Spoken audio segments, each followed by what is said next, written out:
Okay, so today, everyone, is really for you to jump in and learn about how Startup Pro can not just be catered to your client base, but also to your management of them, and how you can kind of have your own accounts set up in certain ways too. So just to establish kind of the structure of how we work with you guys as well. Of course, some of you will know this, some of you might not be as aware because you might be newer to the partners program, but we pretty much will have you generally start up with one account or a kind of client account.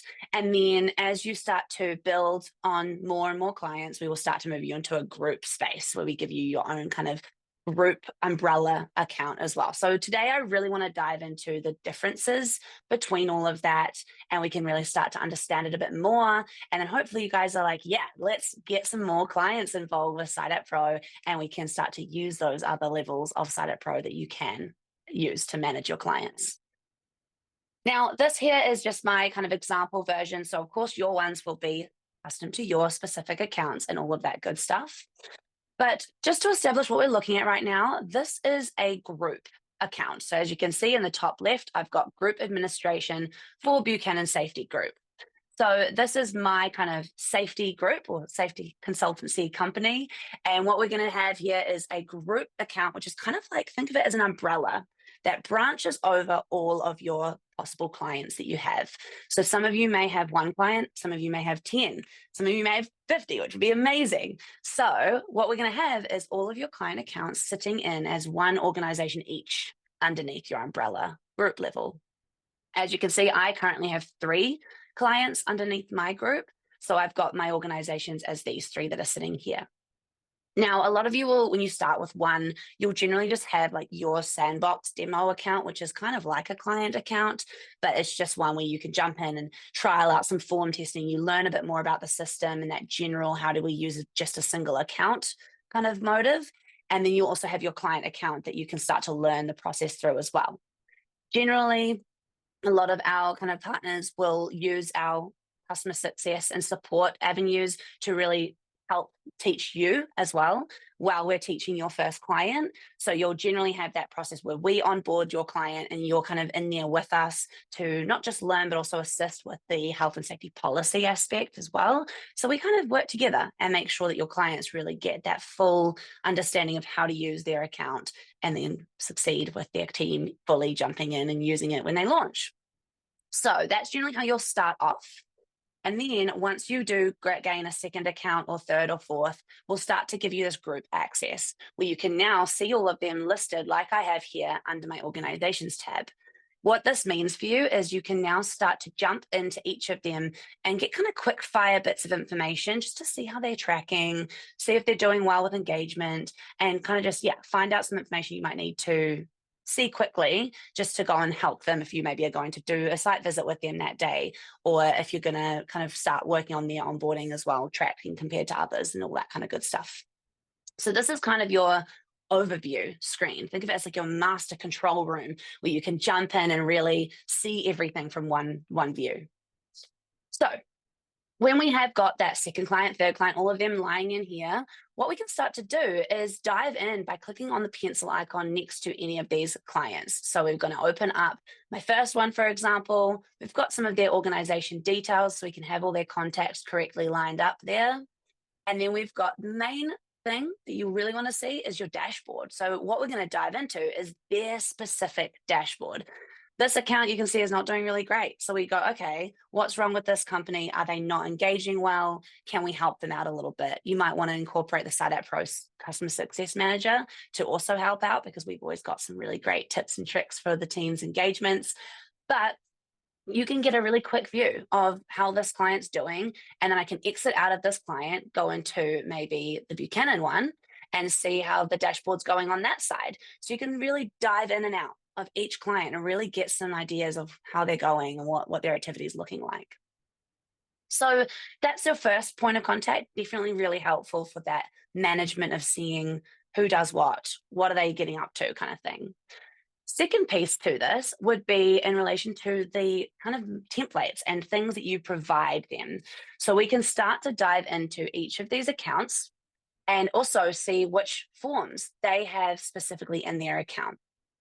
Now, this list of forms is going to be kind of a checklist. So you can kind of see the list of forms that you have set up at your group level. So again, we're going to think of that master group level as like your control room. It's where we create like all of the things you're going to provide any client. So we want to have all of your policy documents, all of the forms that you're going to provide every single client as like your master library in this account. And then what you can do is in this view right now, we can turn off and on which ones need to go to which clients, because a lot of you might have specific pricing for the packages you provide your clients. So you might have all of your forms in the master group level, but only 20% of maybe my forms are going to go to this specific Buchanan building account. So I'm actually going to come into their organization forms and turn off anything that they're not paying for pretty much. So you can kind of control it. You can see which forms you actually want to have in their account completely or not at all in their account.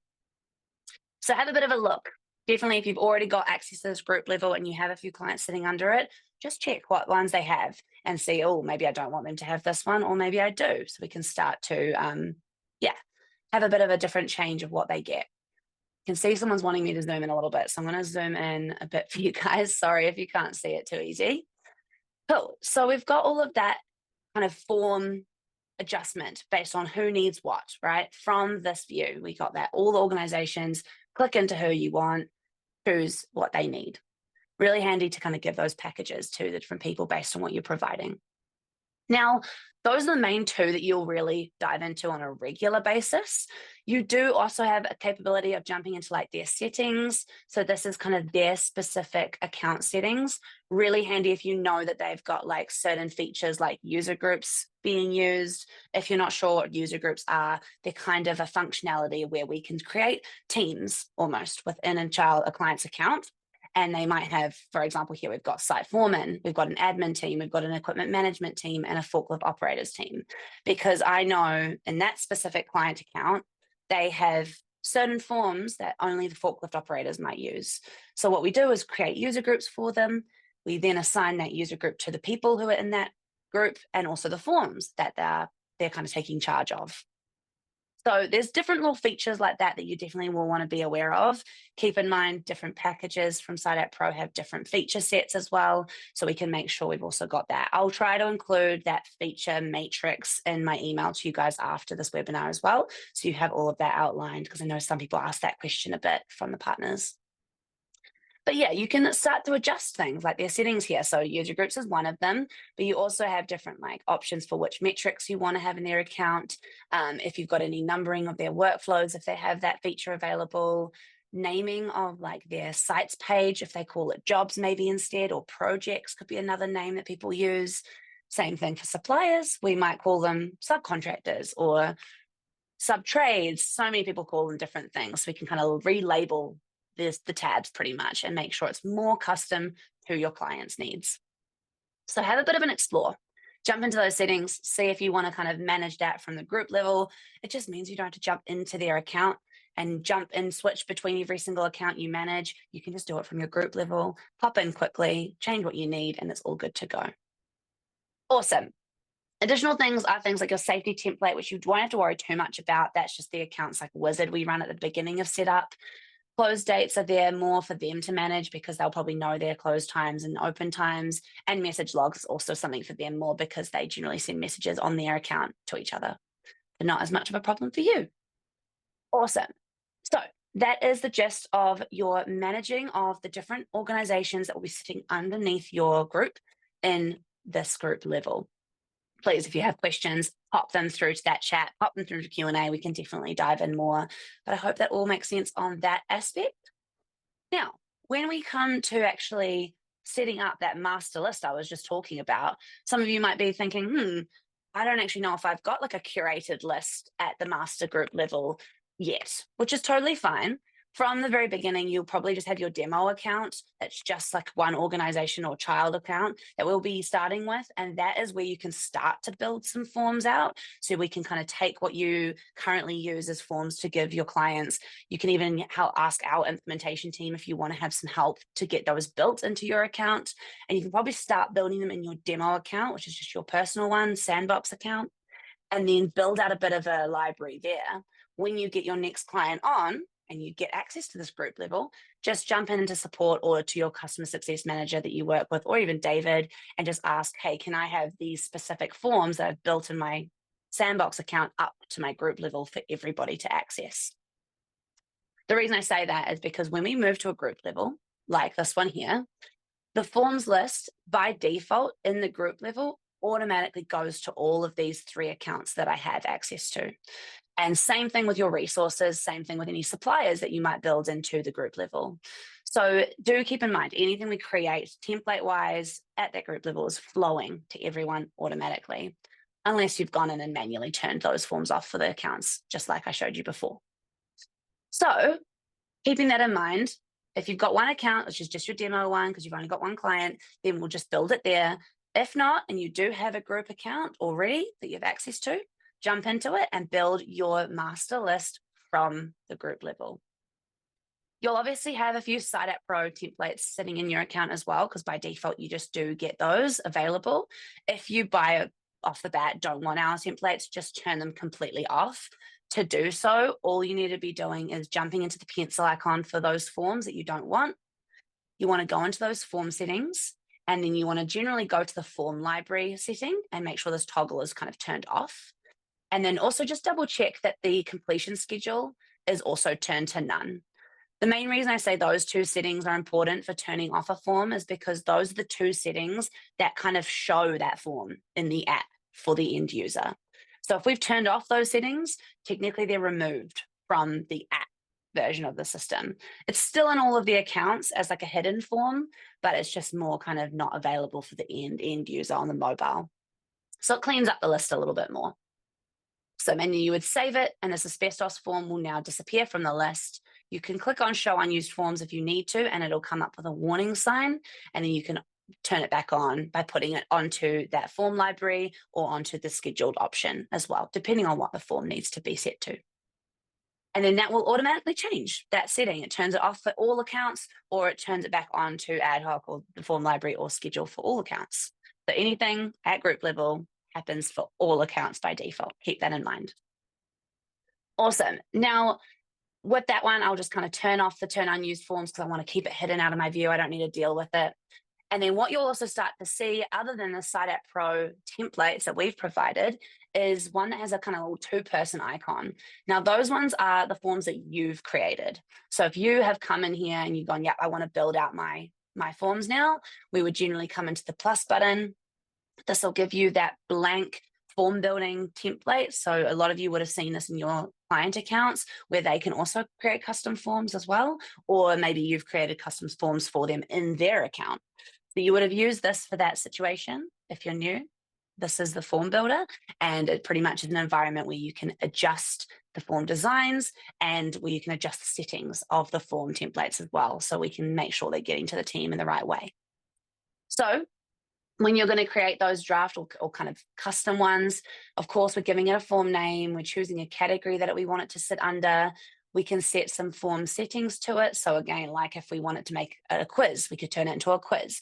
If we want it to have like a form library option where it sits just kind of in the form library for the team to find whenever they need to, like an incident form, a near miss form, something like that. We've also got some descriptions, some types, kind of similar to categories as well. We've got some attributions, which is really good if you want to put in like a link to something for the team to access. We got statistic groups, which kind of ties to the buckets that show on a dashboard for the statistics of the actual form completion.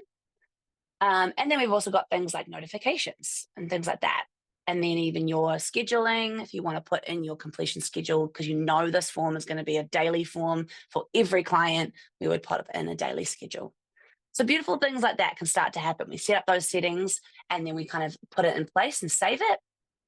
And then from there, we start to do things like your advanced settings, if you want to put any expiry dates to certain things, or there's a workflow that you really want to create.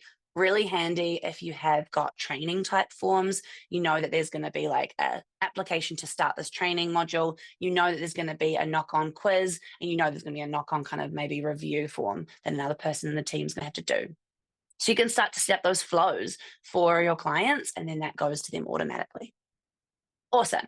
So that's your settings of creating like the name and then putting those settings in place for the form. And then moving down, you've obviously got your design that you can start creating. So from here, we've got a few tools at the bottom which match up beautifully to these ones here. So adding in things like a question, you've got about 35 different answer types we can start to really use. So really have a bit of a look into what options are available for those form answer types. You're ranging from like signature captures to multi-choice options, or maybe yes, no plus reason. Yes, no plus reason is quite a cool one because it actually pushes the team to go and write a note or a corrective action, which is really handy to keep track of any kind of, if there's say damages in a vehicle inspection form. People can have, is there any damage in this form, in this vehicle? Yes, there is. Great. Now please make a corrective action so we can actually have that task done and sorted, or tracked at least. Awesome. So have a bit of a play, look at what options you've got.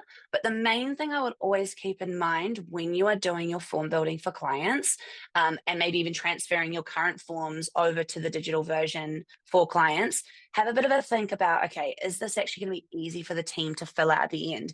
Am I making them write out a lot about their answers? Or could I maybe just turn this into a yes, no? Could I change it into a multi-choice to make it a bit easier?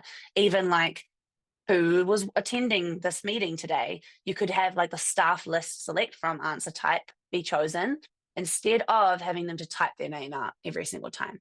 So really think of the ease of use, because when clients get to that launch phase, the hardest thing they come up with is engagement. So if it's easy for the team, they will engage much quicker and easier. And then that they're going to be way more successful. So yeah, keep that in mind from the very beginning of when you're building out your forms for clients. Is it really easy to interact with? Now, a really great way to keep track of that and make sure it's all going to be smooth sailing is use the form analytics to the right. There are an option where it tells you the numbers of questions and headers, so you can kind of keep track of, okay, there's 100 questions in this form, maybe it's a bit long, or okay, I only have 2 questions, it's probably a bit too easy, we could probably beef this out a bit. Additionally, the time it's estimated to complete the form is also there. Do keep in mind with that, we have got some conditional sections as well. So the time keeps in mind that if all the conditional sections were opened and interacted with, then it would take this time. But if not all of them will always be opened because they're conditional. Sometimes we have to answer those questions. If not, they're hidden. So that kind of is what the conditional function does. And it does tie into that time a little bit as well. So keep that in mind. Beautiful. So those tools are starting to be used. Definitely dive in and have a bit of a play. Get your form building skills up if you can. You do have the Site App Pro implementation team to assist with that as well. If you've got a big heap to get into the group level or even just to your Sandbox account. So please let us know if you need help, but I do recommend trying at your end as well, because it is good to know so that you can also help teach the clients how to do the form building too.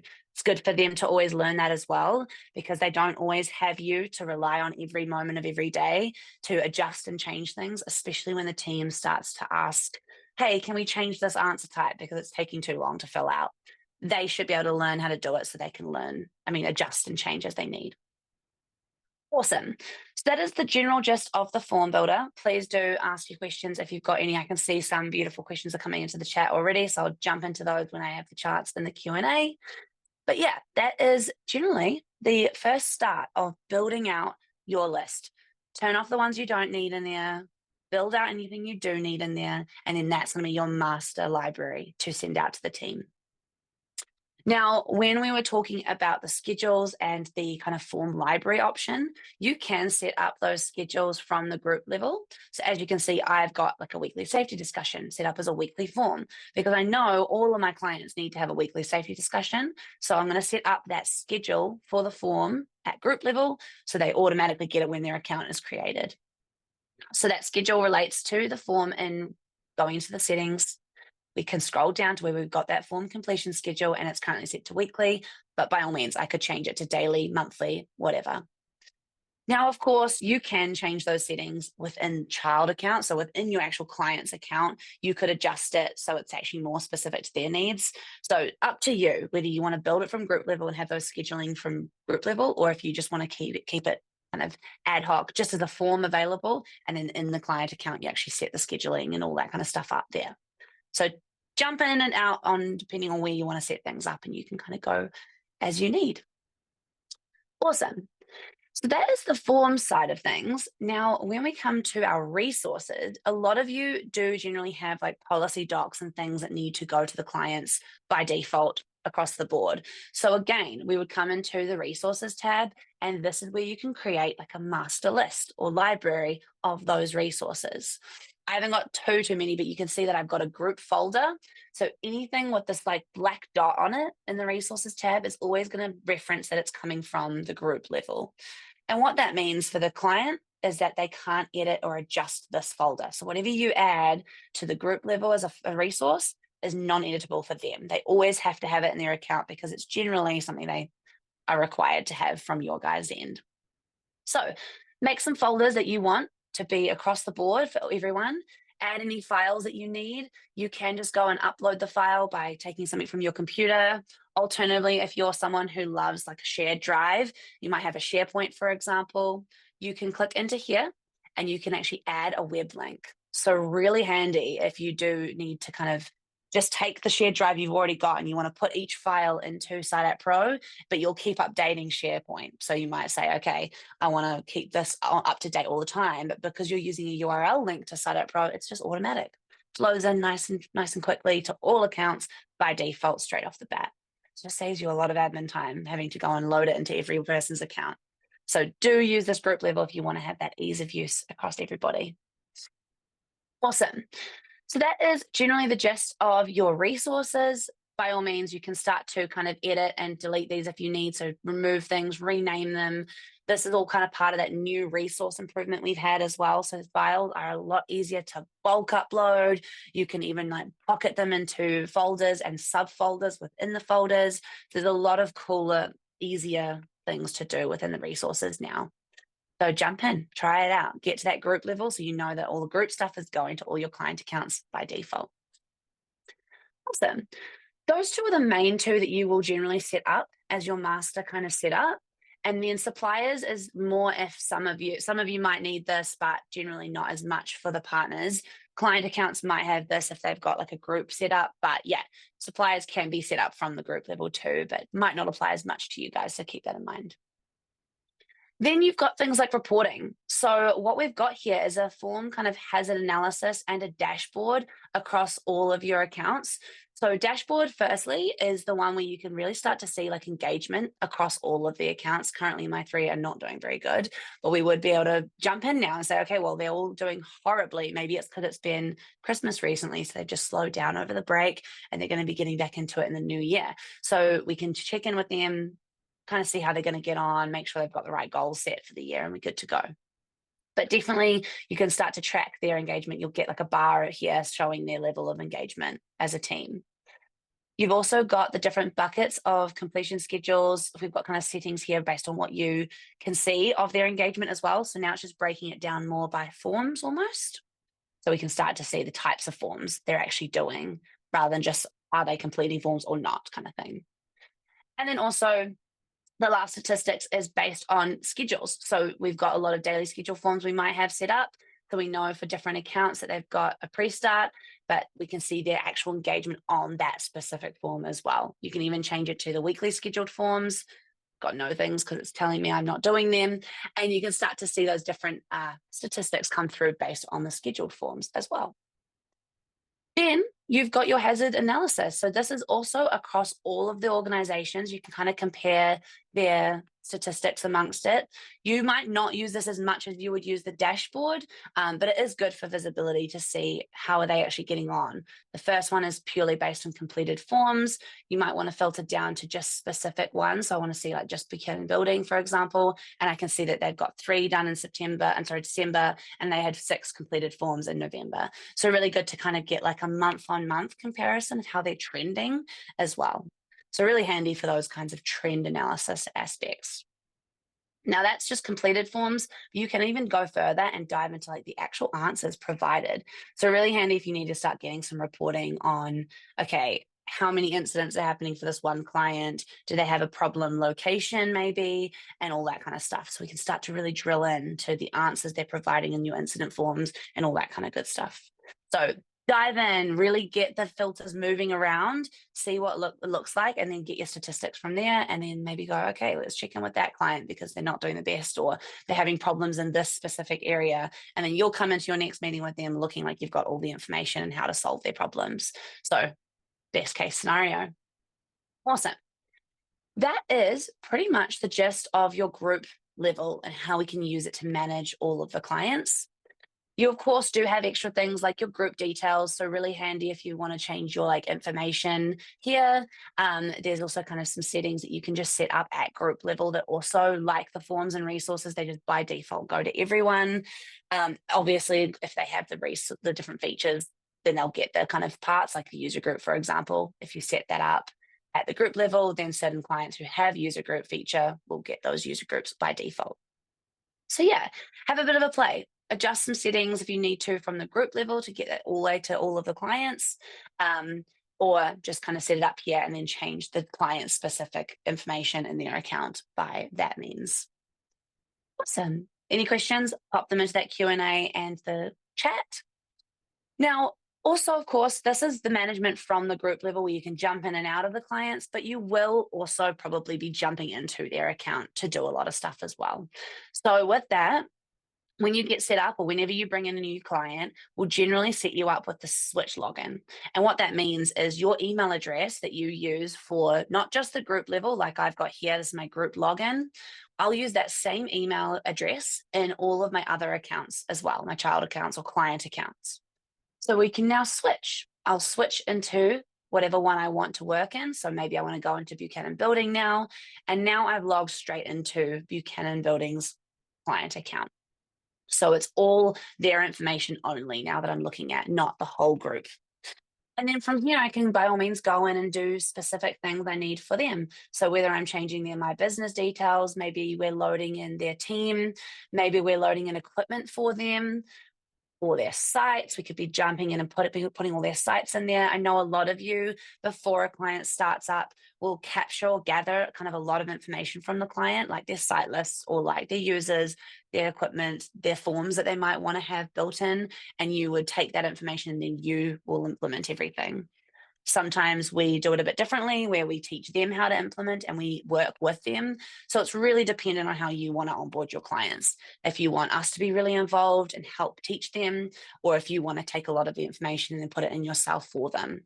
A lot of people do it different ways. So work with your customer success manager who's managing that client as well, and have a bit of a discussion before you guys onboard them or even before you kick off with that client and say, okay, this is the plan for this one. I want to do it all, or I want you to teach them how to do it with me there, and all that kind of stuff. We can kind of just make it come up as we want to with different clients depending on their needs and requirements.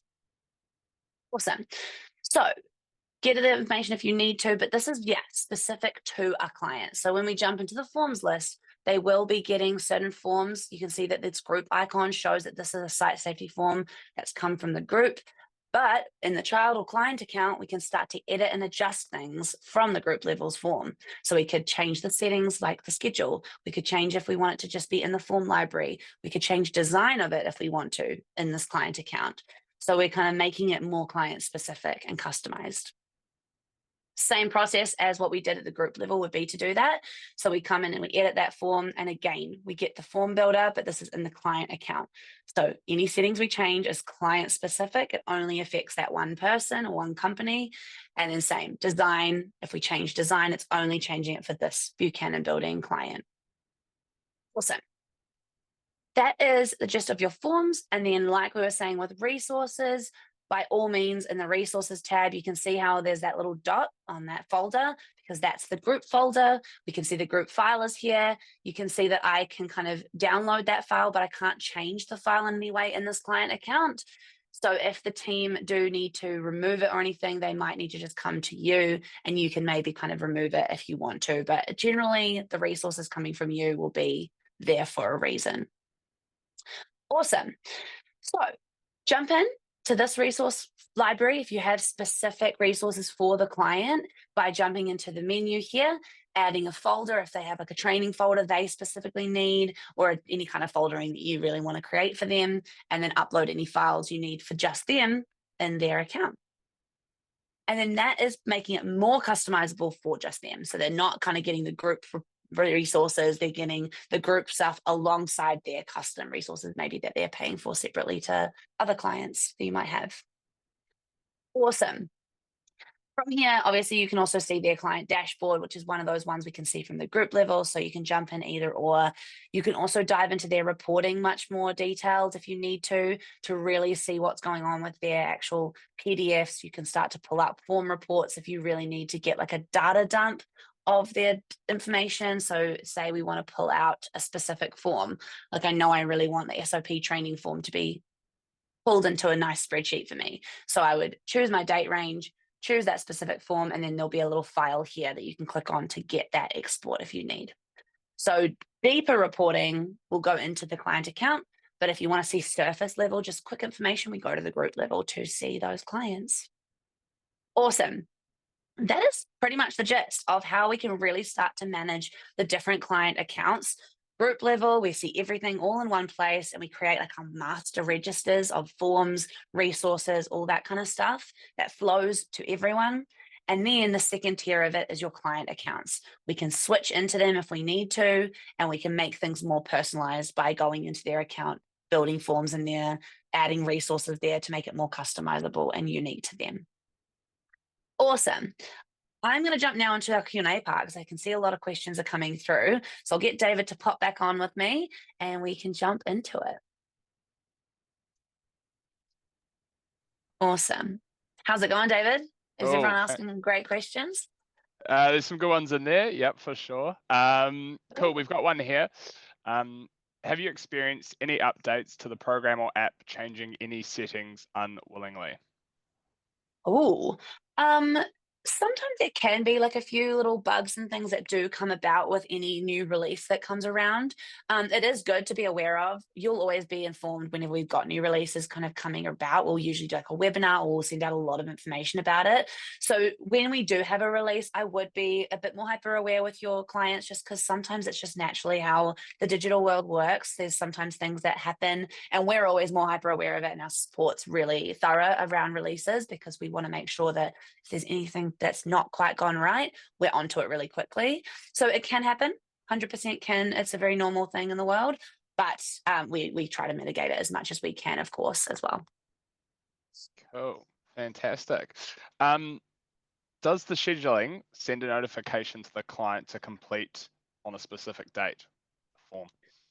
Beautiful work. Okay, so I'm going to quickly jump into that. So say I'm in Buchanan Building specifically, I'm going to jump into their forms. I have currently got a daily toolbox talk that's set up. So I'm going to come to that schedule. I want to actually make that have a reminder to it because currently the scheduling that you set just makes it kind of show up on the to-do list for the team in the mobile. So it kind of shows up as today's task, this week's task, or this month's task based on the one you've set or the cadence you've set. But there's no necessarily like a reminder, like a push notification, what doesn't happen at this point in time. It's just set to the list really. So to get a reminder, what we want to start doing is I'm going to edit the form. Oh, was that right? Yeah. Yep. And then we're going to go into the form settings, scroll down, actually a weekly form, so I would probably put it to weekly, but if I was setting it to daily, what I could do is set the time first. That's what you really want to start with because the reminder is based off of the time of day as well. So do keep that in mind if you are setting a reminder for like a different daily form. So I actually might want this to come up on AM. 7 a.m. is when I want the team to be reminded, or like 5 minutes before 7 a.m. I'll tell them. So I'm going to take away the 12 o'clock one, just keep the 7 a.m. one. I might not actually need them to know on Saturday and Sunday, so I'll take that off, just do the weekdays. I don't want them to get bombarded with notifications on the weekend. I know they'll hate us if we do that. And then you can see this option here where it says set an alarm when the form is due for completion. So we'll turn that on. You can have some pre-saved ones if you have already kind of created some, but what you will start with is the create your own reminder. Give it a bit of a name. I'll just call it like 5-min reminder. And then you schedule the time for it. So 5 minutes before, it shows number of minutes before the scheduled time. So we do 5 minutes, 15 or 30. We would probably just do 5 minutes because I want the team to be onto it quickly. So I'll give them that reminder, and that is all now associated to the scheduling we've got. I'll save it, and you'll actually see next to that form, you've got a little reminder to know, okay, this one's got one set up for it. Cool. Hope that answered your question. Fantastic. Absolutely. No, it's good. Cool. We've got another one here. If I build multiple versions of a form at group level, e.g., I might do one for a builder and adapt it for my civil clients. All of my clients will automatically get a form, and I need to go into their accounts and turn off the ones that don't apply for them. Not necessarily. So the way the turning off and on works with the group level, let's switch up to the group level actually. So this list here by default goes to like all of the clients, right? Unless you have gone into this organization tab, you've edited a user or client, sorry, you've gone into their forms and you've turned off the form. If you turn it off from here, that means that form is not in their account at all. It's completely removed. So it's not turned off and just in the background, it's completely out of their account. So this list here will always be show your master list of all the forms you can give a client. If you turn this tick mark off, so say I turned off like the hazardous products and substances, you can scroll down and see that that's a hidden or taken away form. So that's one way to do it, to completely remove a form from the clients, which in this case you would want to do because not everyone's going to be civil. So you would create some civil forms in your group level, but in the accounts that aren't going to be civil clients, you just take that form completely out of their account. Now, the other alternative is you keep the form in their account, but you just turn it off and hide it from the mobile in their account. And so in that case, that's when you would switch in. So I'd go into Buchanan Building, I'd go into their forms, and you remember how I kind of turned off the settings? So I took that, maybe this checklist for farmers and contractors.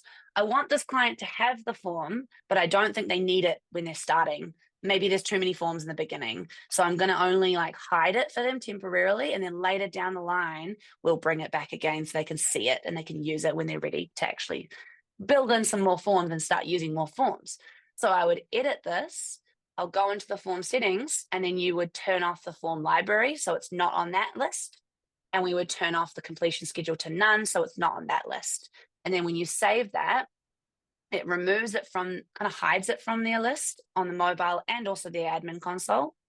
But the great thing is we have it unused. So we've got all of these hidden forms that we can turn on whenever we want to. And that means the client can decide when they want to bring that form out and actually use it with their team, compared to at the group level, you completely taking the form away from them altogether. Cool. Hope that makes sense as well. Fantastic. Cool. And got a last one here for now, but obviously if you guys have any more questions, put them in. When I'm looking at the dashboard and I filter by incidents and see there's been one this week, can I click on the graph to see the details, or do I have to go into that client's account to see the completed form? I don't have an instance to show you from because I'm assuming you're meaning from the group level. So when we're in the group level and you've jumped into like the hazard analysis, for example, say you've filtered down to like the specific, actually let's do a bit of a wider range so we can really get some stats coming in. So for example, we've got like a troubleshooting one. So we could specifically pull through to troubleshooting. So we can see here you've got the count. So it depends on the stat you're looking at. If we're looking at like the completed forms one, I can just see there's a count of troubleshooting. And what you can start to do is dive in a little bit more. So I can drill down to troubleshooting, maybe see what organization it happened on. So we can start to change the stats of what filters we're looking at. If you want to actually get into the answers of that, you might want to go down to the answers tile. And then in this case, you would certainly turn into the form. So we would go down to like the specific incident related form that you created for the team. So incident investigation is what I've got here, but I would probably use the site incident injury register. I don't have any stats for you on this one specifically, but you would pull that site incident injury register. You'd pull the question that you want to find. So like, was there action taken? In this case, it's a multi-choice. So we could get the counts of how many times a different multi-choice answer was actually clicked by that specific form. Now, this is across all of your organizations as well. So keep in mind that if you want to filter down, you can just change those filters to see which specific organizations are starting to answer things. So you have got the visibility at group level, but I think if you know that you want to dive into one specific organization, I would probably just dive into that account to really get granular with them specifically. But yeah, you have the options. You can kind of spot it almost from group level, and then I would recommend from there just go and switch in if you really want to dive into the investigation side of it. Oh, Oh, fantastic. Well, that's all the questions by the looks of it on here anyway. amazing. Very good. Well, if you guys have any more questions, of course, you have got me and David available, so do reach out still. And you can always chuck questions through to support@siteappro.com as well, which is one of those beautiful emails that I have available in our success options you have available here, those resources. So yeah, support, do reach out. We've always got time to answer questions and things like that. So please chuck them over. If it's more of a you need a meeting kind of related question, we will get you in touch with a customer success manager or David to actually have like a bit of a meeting with you if you really need that. Or if it's just a question we can answer via email, we'll help you or even give you a call. So yeah, ask and you shall receive. And then we'll always get to where we need to.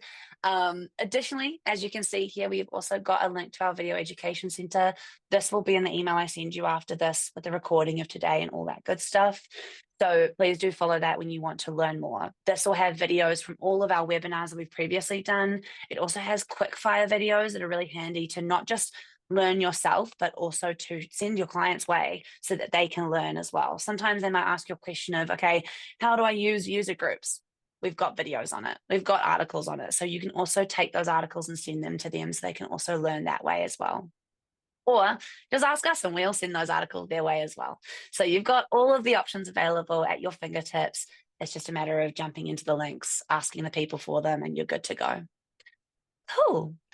Other than that, if there's no more questions and everyone's feeling pretty good now, hopefully today gave you a really good overview of how you can start to really dive into SiteApp Pro to manage your clients and use it more. I do recommend, while it's still fresh in your mind, jump in, get familiar with those different spaces. If you have got more than 2 or 3 clients and you don't have a group set up currently, let us know and we can definitely work towards getting you the correct logins across accounts, across your group and all of that good stuff. So yeah, talk to us and we can get you set up the way you need to be set up for success this year with all your clients.